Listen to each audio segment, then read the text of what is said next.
Buenos días, buenas tardes y buenas noches. Gracias. Y en primer lugar una disculpa, y es que hemos estado aproximadamente 10 o 15 días, ya he perdido la cuenta, desconectados de ustedes. No les hemos colocado ningún post en nuestros canales de YouTube, pues para que ustedes pudieran, si les apetecía, seguir y escuchar la tertulia, el análisis, el debate que aquí regularmente los viernes hacíamos. Tenemos una excusa, una razón, y es que nos hemos cambiado de oficinas, nuestra sede en Madrid, y eso conlleva mudanzas, conlleva traslados y conlleva trastornos, y ustedes lo han pagado. No hemos sido suficientemente hábiles en poder montar unos estudios de la forma que fuera para poder estar con ustedes. Les rogamos nos disculpen, mantenemos nuestro compromiso de estar más o menos semanalmente con todos ustedes.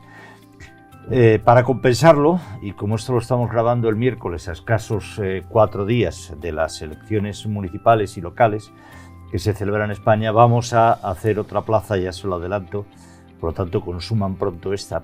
Vamos a grabar otro episodio de la plaza el próximo lunes, ya con los resultados y con un análisis de qué ha sucedido en estas elecciones municipales y locales.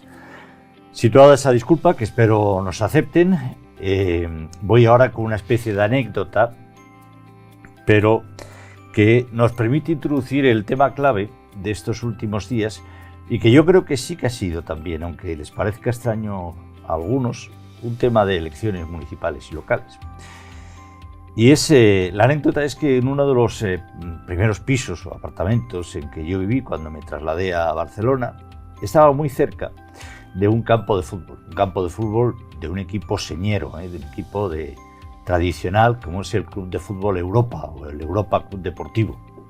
Yo tenía un piso por ahí cerca y un domingo por la mañana, pues mi mujer y yo dijimos, oye, vamos a empezar a conocer al barrio y qué mejor que empezar yendo a ver un partido de fútbol del Europa, un domingo por la mañana. Estuvimos ahí todos ilusionados.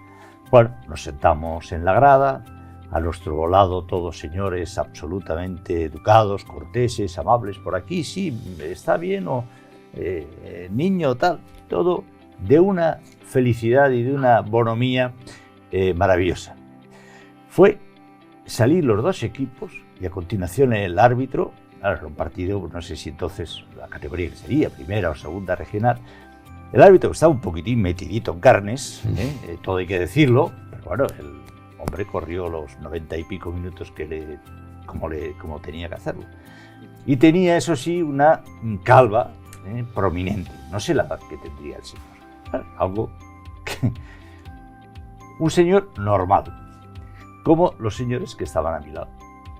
Fue pitar el inicio del encuentro y no tardaríamos ni 1 minuto o 2 minutos, de verdad, o sea, empezar todos esos señores que parecían tranquilos, amables, educados, correctos, empáticos incluso, con unos que acabábamos de llegar, ahí se nos notaba que no éramos habituales del campo de fútbol, a gritar: ¡Calborota, hijo de puta, cabrón, no sé qué, tu mujer y tal! Y empezamos a asustarnos. ¿Qué ha pasado aquí? Todo el mundo lo dio por sentado, y no pasaba nada y todo seguía. Pero eso fue increciendo. Cada falta que pitaba contra el equipo, supongo que local, porque los que estaban a mi lado debían de ser locales, se convertía en un torrente de insultos y a ver casi competían a ver cuál era más imaginativo o la decía más gorda, la decía más bestia. Total, que antes de que llegara al descanso, mi mujer y yo decidimos irnos allá porque nos sentíamos un poquitín como un pulpo en un garaje. Y desde entonces, a pesar de que me gusta mucho el fútbol, y creo que alguna vez lo habré dicho, soy colchonero hasta las trancas, creo que habré ido a un campo de fútbol 4 o 5 veces en mi vida. Tengo amigos que son socios del Atlético de Madrid. El pase, ¿cómo que no vas a ir? Si ahora juega Bueno, jugaba, ya hace tiempo que no, la semifinal de Champions o los cuartos de final, o yo qué sé. Me gusta mucho el fútbol, lo disfruto, he jugado como todos los críos al fútbol, pero no voy a un campo de fútbol. Digo esto y entenderán ustedes el porqué. No sé qué tienen los campos de fútbol, a lo mejor están hechos así ex profeso, y tiene todo el sentido del mundo, que desahogan las pasiones más bajas en un 60, 70, 80% de la gente que vaya. No sé lo que lo da, pero probablemente sea un motivo interesante de estudio. Por lo tanto, en los campos de fútbol se producen comportamientos pues deleznables, si quieren ustedes, absolutamente groseros, maleducados, impropios de una sociedad civilizada y madura, pero que cuando se juntan en masa y con otros especímenes de su que van allí casi para eso, se producen situaciones muy lamentables. Dicho esto, en los campos de fútbol hemos oído de insultos de todas las categorías y yo soy incapaz de calibrar si que le llamen a uno mono es más grave o menos grave si que le llamen a uno hijo puta, o que le recuerden como al jugador aquel del Sevilla Puerta que se marea, recordando cómo falleció, me parece que en un entrenamiento o en un partido de fútbol. Son actitudes que ya digo, que no soporto, que en la vida personal rechazo absolutamente y que no acepto. Pero dicho esto, tengo la sensación de que se está utilizando de nuevo el tema Vinicius como un elemento más del circo que, y no me gusta generalizar, en general la clase política tiene montado y tiene que estar alimentando permanentemente. Los insultos a Vinicius, como a cualquier otro jugador, como a cualquier árbitro, son absolutamente lamentables y condenables. Dicho eso, España no es un país ni más ni menos racista que todos los de su entorno. No existe ninguna encuesta, estudio, informe, que yo sepa, que diga que España es un país más o menos racista que los de su entorno. Al contrario, existen algunos informes antiguos, ahora ya no se publica sobre eso, que dicen que incluso menos. Quizá porque aquí hemos convivido más fácilmente antes de que sucediera en otros países con personas de culturas muy diferentes. España no es un país racista, pero el señor Vinicius, al parecer muy letrado en sociología y en otras ramas de la ciencia, ha decidido que sí. Y el problema no es que lo diga el señor Vinicius, que a estos efectos, y que me perdone, es un don nadie, a efectos de calificar si España es un país racista o no. El problema es cómo ese discurso lo han centrado y hemos visto a una buena parte de candidatos pronunciarse sobre el tema Vinicius y sobre una polémica, permítanme, absolutamente falsa, gratuita y autoprovocada. Desde mi punto de vista, por supuesto. No solamente España no es un país racista, lo cual no quiere decir que no haya actitudes racistas en una parte de la población y que no haya racistas, evidentemente. Tenemos la cuota que probablemente nos corresponda como a todos el resto de países que estamos en esta sociedad. Una cuota que además se agrava ante situaciones puntuales, pero que aún en España no ha producido los violentos sucesos de contenido racista que se han producido en ciudades francesas, británicas, italianas, etcétera, etcétera, etcétera. Aún no se han producido en España. Dicho lo cual, el problema no es lo que Vinicius diga. El problema son las tonterías del señor Lula da Silva, presidente de Brasil.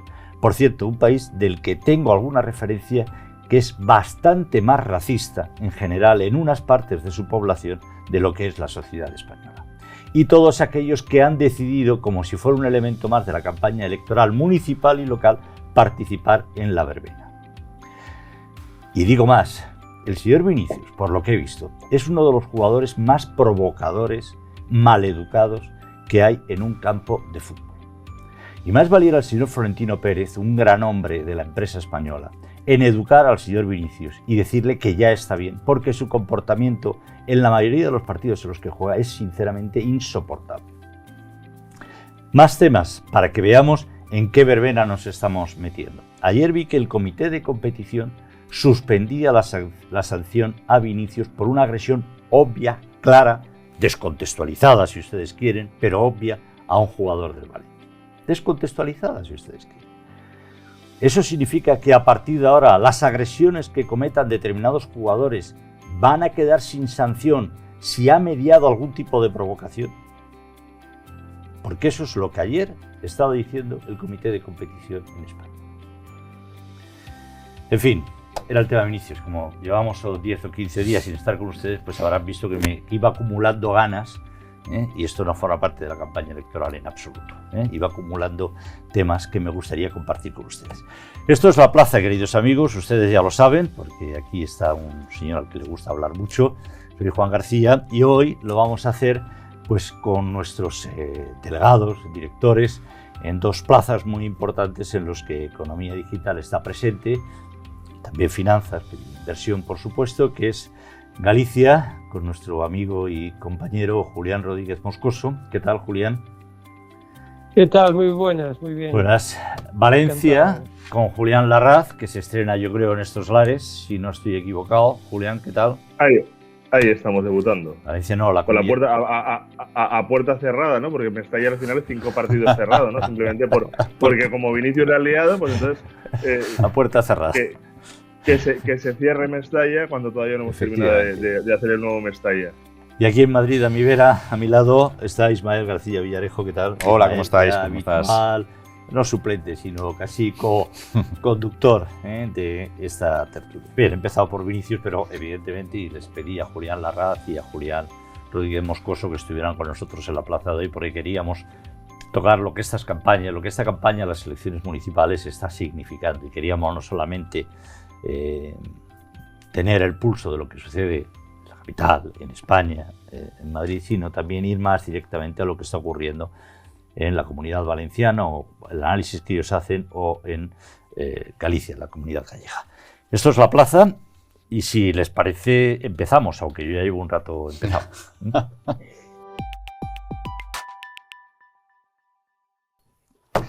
Pues vamos a empezar, si les parece, con Julián Rodríguez Moscoso, Julián Larraz, con Ismael.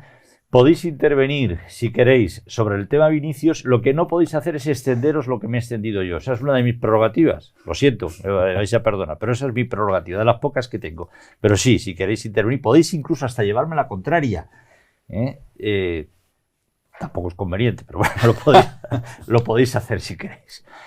Pero muy brevemente, y vamos luego ya a materia más de elecciones municipales locales, aunque ya decía antes que el tema Vinicius probablemente no habría tenido los ecos que ha tenido de no estar en el periodo electoral en el que estamos. Pero en fin, casi Julián Larraz por alusiones, porque además, como decía, él le han cerrado una parte de Mestalla por el tema.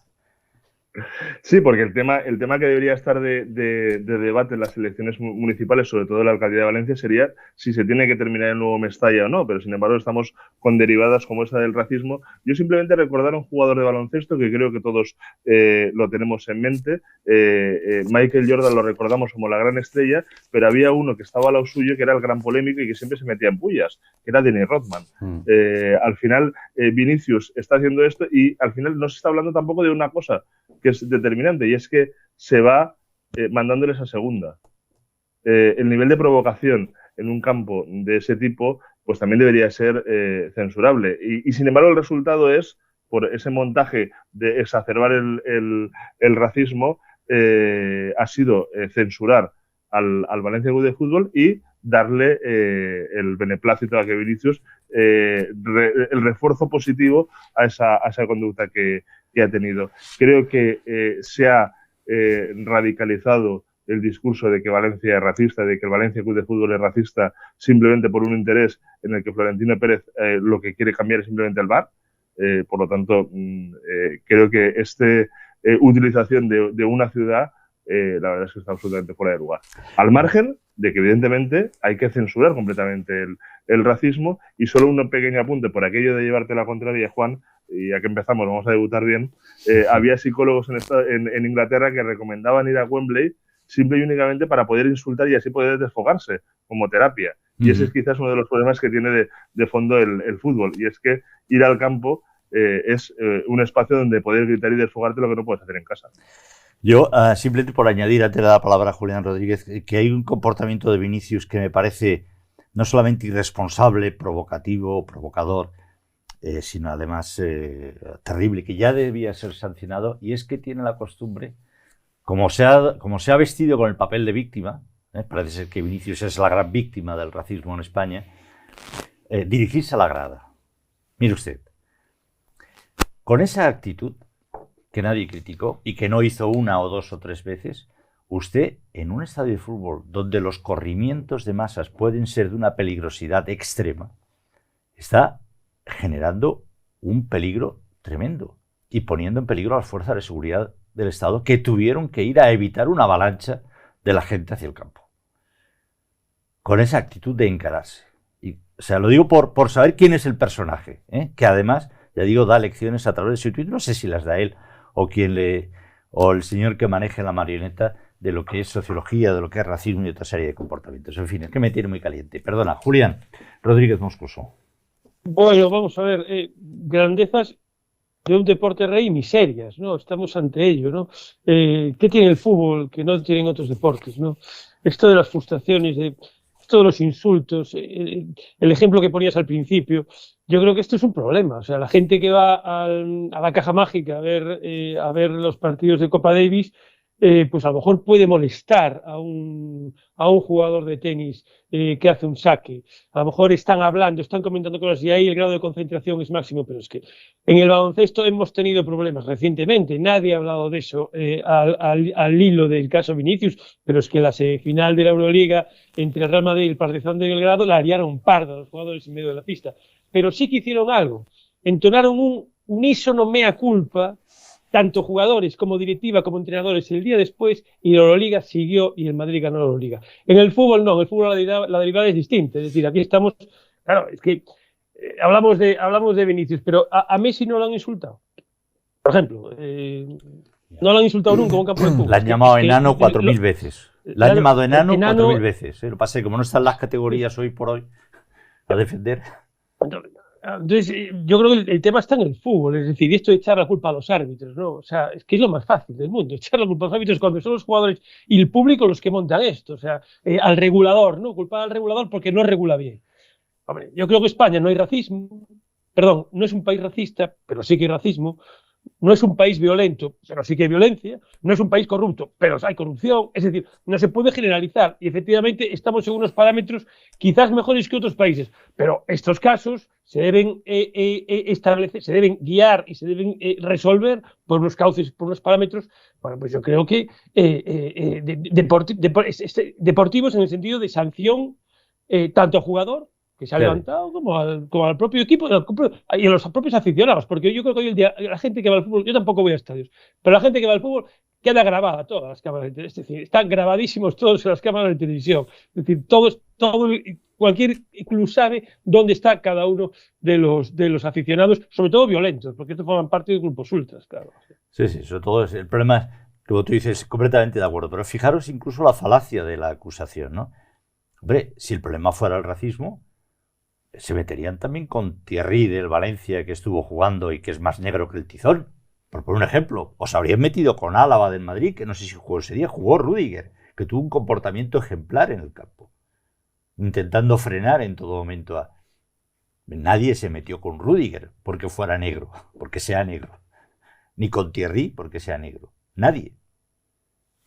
Se metieron con Vinicius, insultándole con un insulto racista, evidentemente. Venga, Ismael, rápidamente, por favor, que llevamos ya demasiado tema. Estamos desde la distancia, porque como sabéis, yo es que antes me he tenido que poner al día de quién era Vinicius. Como toda la audiencia sabe, pues yo y el fútbol estamos un poco divorciados.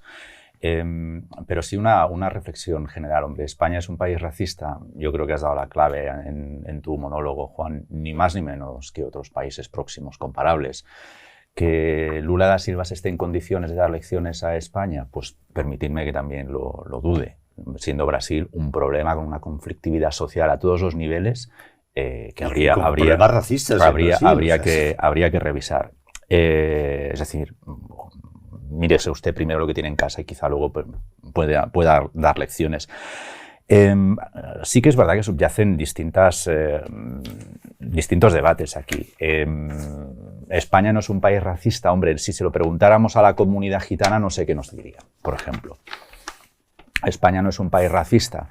Recordaba mientras hablabais aquella famosa frases o párrafos que dejó escrito Quim Torra, ¿no? Esas bestias taradas que hablan castellano.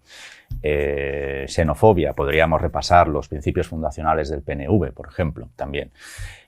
Sí que es verdad que no me da la sensación de que tengamos un problema, como creo que tampoco tenemos un problema de violencia. Aunque hay casos de violencia, hay que abordarlos y hay que atajarlos. Pero no podríamos decir que España es un país violento, no podríamos decir que España es un país racista, pero también es verdad que tampoco lo podemos afirmar con la misma rotundidad que podríamos decir que España es un país rico o no lo es, porque al final eso sí que es totalmente medible, ¿no?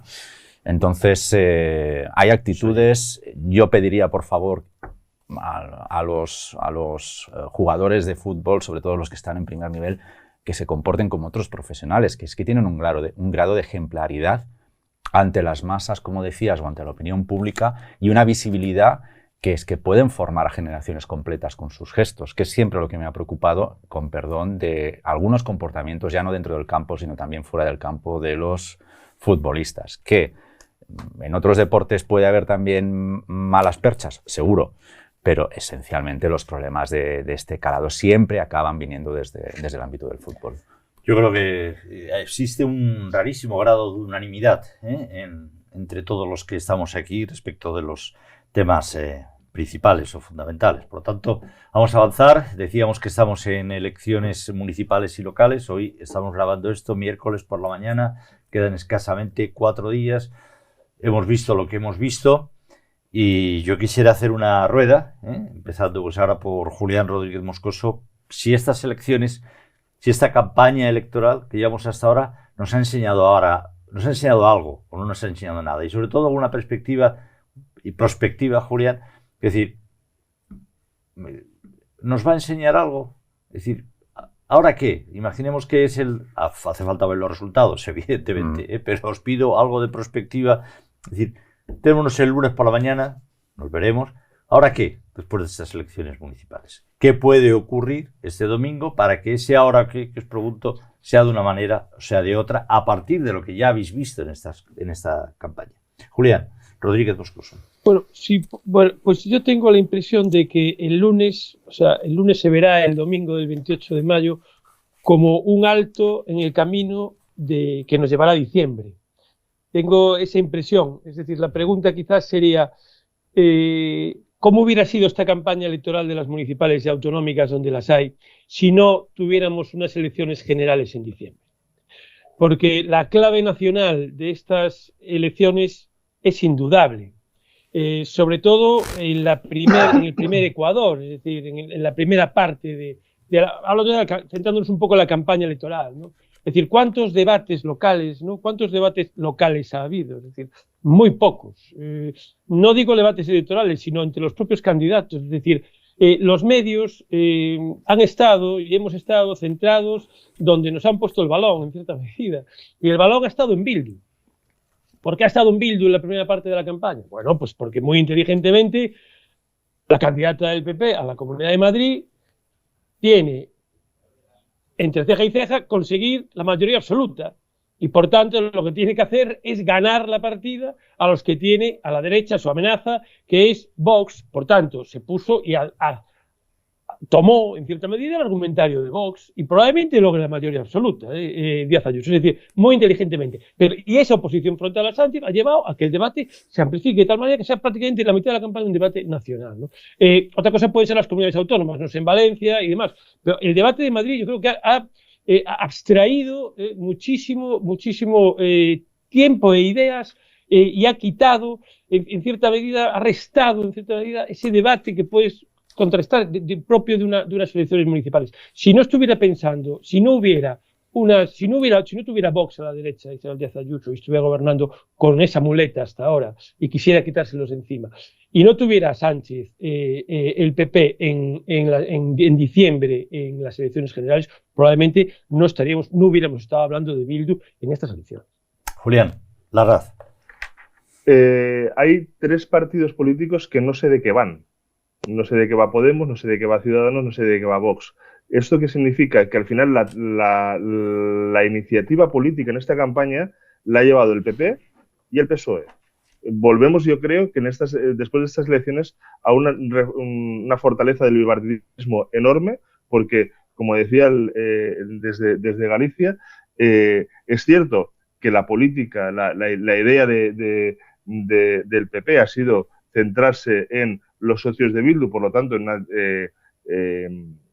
perspectiva nacional, es decir, en la Comunidad Valenciana nadie pacta con Bildu.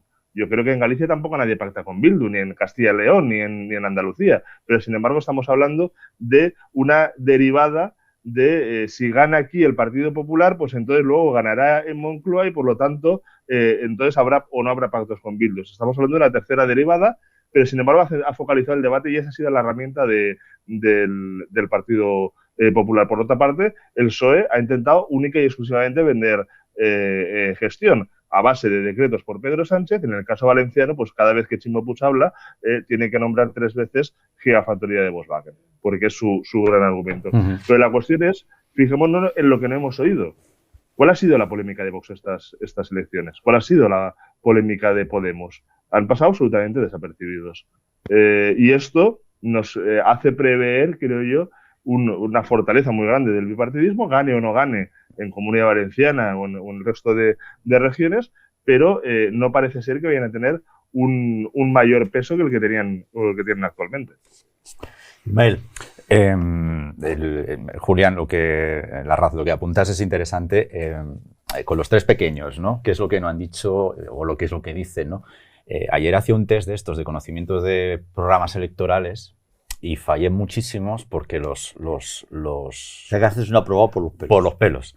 Pero porque realmente era difícil saber quién estaba proponiendo una cosa y la otra, porque eran, a raíz de lo que dices, Julián, perfectamente intercambiable, ¿no? Una propuesta que se atribuía a Ciudadanos resulta que la firmaba Podemos en su programa político, ¿no? Parece así de locos, pero si no hay un error en quien planteó el examen, el test, es así. Por tanto, esto me lleva a 2 reflexiones, una entre líderes, la dejo para luego, y una entre partidos. Sí que me da la sensación, Julián, de que el bipartidismo va a crecer, pero porque en España, o va a salir más fortalecido de estas elecciones, pero porque en España, en el fondo, no hemos dejado de ser bipartidistas.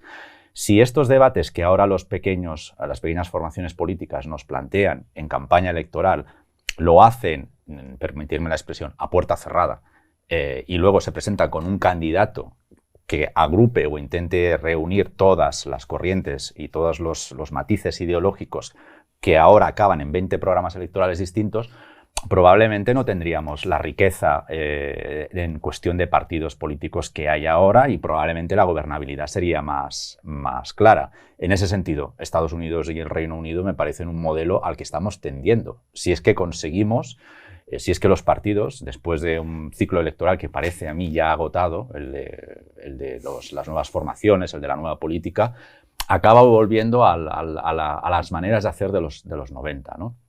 Que todo eso se dirima antes y que lleguen con propuestas claras a las elecciones municipales que incluso sean más sencillas de explicar, cosa que ahora no ha sucedido. Dentro de este debate, dentro de esta, si me permitís, reducción a 2, y como nos pedías un poco de perspectiva hacia el lunes, si hoy fuera lunes, yo no me imagino qué puede pasar el domingo por la noche, no me imagino qué puede pasar el domingo por la noche, para tener la sensación de que a Sánchez les puede mover la silla y en cambio sí tengo más sensibilidad o veo más posible que pueda pasar algo el domingo por la noche que sí le muevan la silla a Feijóo. Y esto, como Julián conoce mucho más a Feijóo, que me gustaría también conocer que participara en el debate, porque sí que he visto una Ayuso muy hecha para adelante y a un Feijóo muy retraído, y no creo que sea por voluntad propia, tampoco. Entonces, no se me ocurre, por muy desastroso que sea el resultado del PSOE, no se me ocurre qué tiene que pasar para que el 29 de mayo Sánchez vea su liderazgo en peligro, y sí creo que pueden pasar cosas que pongan en riesgo el liderazgo del Partido Popular por Feijóo. Yo estoy de acuerdo básicamente, y también me ha parecido muy interesante la introducción de Julián, de situar estamos probando unos micrófonos de petaca que probablemente hagan algunos ruidos, ustedes nos van a disculpar, pero el contenido, como ven, es bueno y seguro que les gusta. Con esa introducción de la presencia de los temas nacionales, yo creo que ha habido y que está habiendo tiempo para todo. Yo creo que efectivamente, como dice Julián, Ayuso, que además pues es una lideresa o es una... ¿lideresa es correcto? Es correcto. Vale. Que es una líder. También correcto. Formal. Es una líder autonómica, pero que no se queda, evidentemente. Es decir, el papel y el perfil de Ayuso sobrepasa las fronteras que existieran de la Comunidad de Madrid, que además tiene unas connotaciones muy especiales, porque no deja de ser la comunidad que alberga la sede o la capital de España. Pues evidentemente Ayuso tiene un interés, que es laminar a Vox, que es el partido que le puede hacer disputar o que le puede hacer que no consiga la mayoría absoluta. Evidentemente ese es el objetivo. Su mensaje son los temas nacionales, que son los principales temas que dan apoyo a Vox, porque es un partido de temas, digamos, nacionales o de gran política, y combatir ahí. Pero yo escuché, por ejemplo, estuve en el debate que organizó Julián con el Colegio de Ingenieros en Valencia, y sí que se abordaron temas locales, sí que se abordaron claramente temas locales.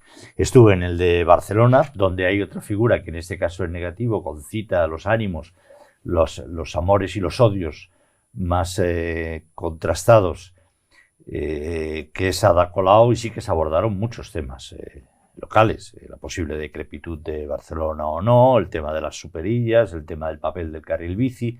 Tengo la sensación de que en Valencia también, entre otras cosas porque el ayuntamiento va a ser una de las plazas más disputadas, una de las plazas protagonistas, el Ayuntamiento de Valencia, en la noche del 28. Yo creo que ha habido para todo. Pero es evidente que en estas elecciones municipales y locales los grandes líderes no han querido dejar la oportunidad de que fuera un hito más, un mojón más en su carrera hacia las generales de diciembre. No en vano, Pedro Sánchez ha conocido lo que ya se llaman no los martes superelectorales, que es como se conocen en Estados Unidos, sino los martes de los ofertones, que es cuando Pedro Sánchez sale en cada Consejo de Ministros a anunciar temas muy poco locales. El tema de la paridad de los consejos de administración, el tema de antes... Bueno, no recuerdo. Bueno, es esencial. El tema de la ayudas a los jóvenes. Sí, a todo el mundo casi. Que son temas... Sí, pero Julián, Juan, por favor. Si tú quieres que el debate sea local...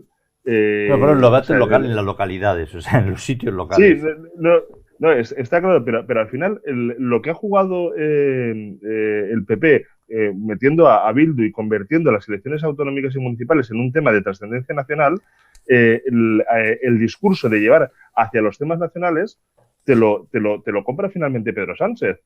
Porque al final esa última decisión de que se tomó el domingo en Valencia, el sábado en Valencia, cuando Pedro Sánchez da el mitin y anuncia los 580 millones y dice, y a partir de aquí toda la campaña voy a hablar de sanidad. ¿En qué comunidad autónoma hay un problema con sanidad o había fricción con sanidad? Yo no recuerdo, en Galicia. Es contra Ayuso. El problema, pero ahora, el problema es general en todas. En todas las comunidades, sí. Yo, por ejemplo, conozco muy bien Cataluña y existe un problema grave de déficit de atención primaria, grave. Otra cosa es donde se ha centrado y se ha cogido el banderín de la lucha por una sanidad pública y tal, ha sido en Madrid. Pero fíjate... Efectivamente, pero siendo un problema grave que está en todos, al final el Pedro Sánchez establece una campaña contra Ayuso y intentando que sea el tema nacional, cuando realmente es el PP el que, aludiendo a Bildu, está metiéndose en el discurso. Al final el relato de esta campaña lo ha conseguido marcar sorprendentemente más el PP que el propio PSOE. Sí, yo estoy de acuerdo, pero simplemente por decir que quien ha metido el tema de Bildu en campaña ha sido Bildu. Claro, sí. Tampoco parece lógico desde el punto de vista que lo mires, ¿no? Meter 40 personas condenadas por delitos etarras que podían haber esperado un poquitín más de tiempo, porque aún está el debate en el País Vasco si están gozando de excesivos permisos penitenciarios o no. Pero bueno, dicho lo cual, sí, es decir, habría otra pregunta que hacerse el tema de sanidad. Oiga, ¿ese dinero existe en los presupuestos? ¿Y por qué no se ha empleado hasta ahora? ¿Qué le impedía a usted destinarlo hace 2 años? ¿O tenía ese dinero? Pero esa pregunta es extensible a todas las ayudas. A todas las ayudas. Es que también acordados del decreto de sequía. En el caso de sanidad es que ha habido manifestaciones en Madrid, pero fijaos, importantes. Asunto muy en la parte, quizá muy en el mesocenio de la campaña electoral, ¿no? Todo lo que tenía que ver con Doñana, la sequía y demás. 2.200 millones sin memoria económica prometidas en Consejo de Ministros en un anuncio que como no tiene memoria económica se puede encajar tranquilamente dentro de pura propaganda política. Pero al final también se ha intentado arrastrar, y Bildu ha sido lo que me da la sensación que lo ha logrado, se han intentado arrastrar todos los temas que se hayan podido para al final lograr un enfrentamiento cara a cara entre Pedro Sánchez y Feijóo. Yo no tengo claro, insisto, vuelvo a lo que os planteaba antes, yo no tengo claro que Feijóo haya liderado mensaje alguno durante esta campaña electoral. No lo tengo claro, porque Sánchez le ha comido por la parte de gobernabilidad o más de una situación más si queréis, de composición de país o de modelo de país, y Ayuso le ha comido la parte ideológica. Es decir, Sánchez le ha comido la gestión y Ayuso le ha comido la parte ideológica. Que lleva tiempo queriendo intervenir. Sí. Vamos a ver, yo creo que el gran elemento de debate que quiso introducir Pedro Sánchez en esta campaña no fue la sanidad, sino la vivienda. También. Sobre todo en la primera parte. Sí, sí. Esos anuncios de vivienda, o sea, y eso es verdad que afecta a todos. Es decir, la vivienda es algo que es transversal a todas las comunidades autónomas. Y también es transversal los problemas de sanidad. La sanidad en general en España está infrafinanciada porque está transferida a las comunidades autónomas. Han pasado 10 años de crisis, la atención primaria está como está, es la sanidad de proximidad. Juan lo comentaba antes, es verdad que sucede en Cataluña, sucede en Madrid y sucede en Galicia. En Galicia también es un conflicto permanente el tema de la sanidad, además un recurso electoral, porque un recurso de confrontación, porque ya no estamos hablando solo de los problemas que tiene la gente, esto pasa también con Bildu, es el recurso para la confrontación. Empezamos con Vinicius. Exacto. Es decir, Isabel Díaz Ayuso, como buena delantera centro, vio el balón venir y remató, vio el balón de Bildu y dijo, este balón lo voy a jugar yo y lo voy a jugar en solitario y tengo de portero a Pedro Sánchez y este gol se lo voy a meter yo. Es decir, porque que ETA no está entre nosotros, bueno, pues yo creo que es una convención, se acabó cuando se acabó, es decir, puede haber lo que haya, pero ese problema dejó de existir en un momento determinado, ETA como grupo terrorista, pero a Isabel Díaz Ayuso no le interesa reconocerlo. Y en ese sentido, ¿por qué? Porque está en la campaña electoral y porque quiere, se ha hecho propiedad del argumentario de Vox en ese sentido para los mayores resultados. ¿Qué problema ha tenido Núñez Feijóo, a mi modo de ver? Bueno, pues que ha tenido que ir un poquito a rebufo, es decir, ha tenido que tomar posición, y una posición un poco tibia, porque sabe de sobra dónde, porque además es un dirigente moderado, y eso puede generar estridencias con a lo mejor la parte más liberal del PP que está en Madrid, que representa a Díaz Ayuso, porque él está intentando abrir otra vía. Yo, la verdad, que a mí, para hablar de Bildu, quien más sabe del PP es Borja Semper, y dijo lo que dijo, y dijo como lo dijo, y la verdad es que yo creo que cuando tenemos que hablar de este tipo de temas hay que mirar a los dirigentes que lo han sufrido esto, y Borja Semper estaba alineado con Feijóo en ese sentido, estaba más centrado, ¿no? Pero aún así a Feijóo se le ha acusado de tibio, claro, porque ha tenido que se ha quedado una tierra como de nadie, ¿no? Y ha tenido que buscar algún tipo de atención. Yo creo que Feijóo lo puede pasar mal si Díaz, de aquí a las generales, y termino, si Díaz Ayuso logra la mayoría absoluta y el PP no recupera, es decir, si Cataluña, si Barcelona, grandes ciudades y comunidades, ¿no? Estoy hablando de Valencia, estoy hablando de en Barcelona, estoy hablando de Sevilla, bueno, pues a lo mejor empieza la presión interna más evidente de cara, hacia Feijóo en el último tramo, ¿no? Pero bueno, está por ver eso. A mí me gusta. Ya sé que esto está mal visto y que los dirigentes de los partidos políticos le tienen mucho miedo porque tienen constatado que eso les genera tiene un coste electoral. Pero a mí las fricciones en los partidos políticos, a mí me gusta, siempre lo he defendido. Yo creo que es positivo. Y creo que es muy positivo que en el Partido Popular haya 2 o 3 almas, fundamentalmente hay 2 almas, ya las había con Mariano Rajoy, y que estas almas, por decirlo de alguna forma, estos proyectos se peleen y los pongan. Es decir, a mí me parece muy positivo eso, de verdad, porque es que pretender que meter por un embudo todas las sensibilidades, proyectos e ideas que tiene un partido, cualquier partido de los grandes en España, y de los grandes meto a 3, 4, 5 partidos en España, en aras a lo que el líder como único representante decide y piensa en un momento determinado, me parece ficticio y además me parece terrible, porque eso ahoga el debate, ahoga a las personas, impide que los partidos sean maquinarias de generar ideas y de generar propuestas. Y a mí me parece muy bien que en el Partido Popular haya un debate entre moderados y radicales, haya un debate entre Ayusos y Feijóos, y me parece muy positivo.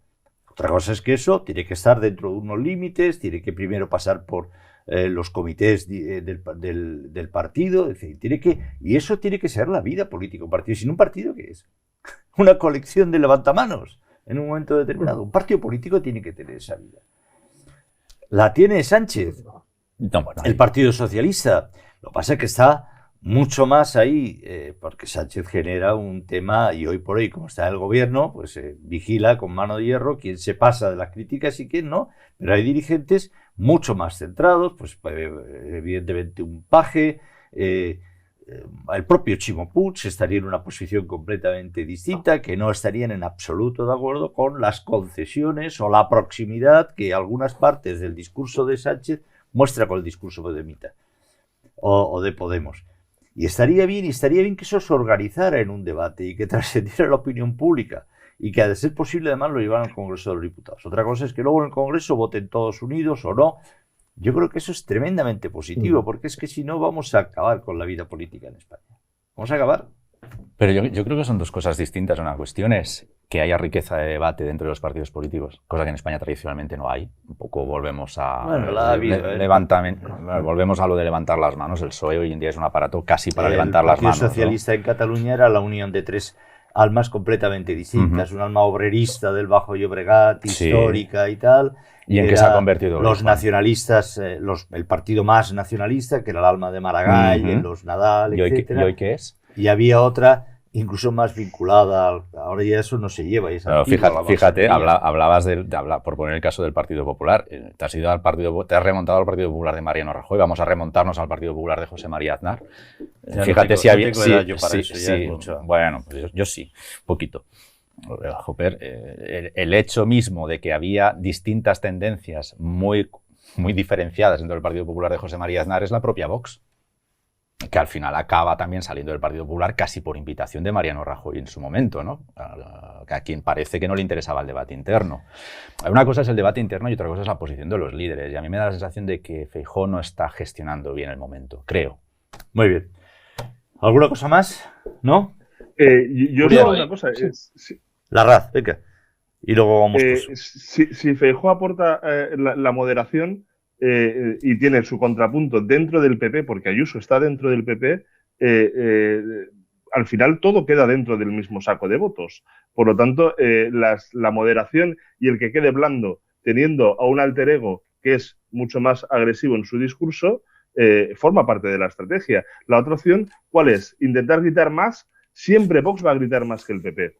Igual que siempre Podemos va a gritar más que el Partido Socialista. Por lo tanto, el hecho de plantearse o de presentarse con una moderación en la cual tienes a tu disco dentro de tus mismas siglas no es mala idea. Si repasamos simplemente las encuestas muy rápido y vemos cuándo gana el PP o no gana el PP, por ejemplo, en Comunidad Valenciana, en encuestas de poblaciones y autonómicas, siempre los porcentajes más bajos de Ciudadanos y de Vox son los que más le dan posibilidad de éxito al Partido Popular.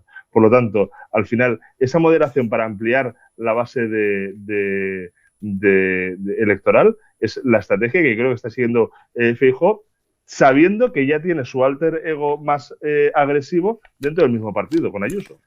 Muy bien. Julián, por introducir una comparación, yo creo que Alberto es a Mariano, por hablar de nombres, lo que Isabel es Esperanza. Eso totalmente, está, totalmente. Está bastante claro. Sí. Y todos sabemos, la diferencia está en que Esperanza Aguirre lo deja cuando Mariano está en la Moncloa y Isabel Díaz Ayuso está gobernando cuando Alberto Núñez Feijóo todavía es candidato, ¿no? Yo creo que queda mucho. Tenemos experiencia en España de que hay campañas electorales que se deciden en el último minuto y es verdad que es un hito, un mojón, como dice Juan, el domingo, pero aquí yo creo que todavía queda mucho partido, ¿no? Por decir. ¿Sabéis lo que es el adiós a la vida, el beso de la muerte? No, yo tampoco lo sabía, pero lo leí y me voy a traerlo aquí para acabar con ello. El episodio, este post de la plaza de hoy, es una imagen, un perfil que definió el filósofo Hans Magnus Enzensberger, ahí que definió con él al político profesional y altamente burocratizado, que se entera, dice, solo de aquello que el filtro que está para protegerlo deja pasar. Empieza a sufrir el político una pérdida del lenguaje, pero solo en círculos muy íntimos, puede decir realmente lo que piensa. Y ello en un oficio consistente en gran medida en hablar en público de manera casi permanente, le obliga a decir a veces absolutas barbaridades. Dice, pierde igualmente de forma casi plena la soberanía sobre su propio tiempo. En conjunto, y esta sería una de las conclusiones finales de ese ensayo de Zeisberger, dice, todas estas circunstancias se traducen en el total aislamiento social de los políticos, en un autismo social que es mayor cuanto más se progresa en la jerarquía del oficio. En fin, un poco dramático, pero me hizo mucha gracia y quería compartirla con todos nosotros. Muchas gracias a Julián Rodríguez Moscoso, muchas gracias a Julián Larraz, gracias por supuesto a Ismael García Villarejo y gracias a todos ustedes porque se han llevado aquí, es señal de que le han dado al play y han escuchado o visto o visualizado este episodio, este podcast o este vídeo, como le quieran decir. Hasta muy pronto. El lunes vamos a intentar hacer otro con ya los resultados. Ya sabemos qué ha pasado, o casi, porque pueden haber ciudades donde aún no estén claros quién va a tomar el mando de la ciudad y en función de eso, qué pensamos que puede ocurrir a partir de ahora. Muchas gracias a todos. Hasta luego.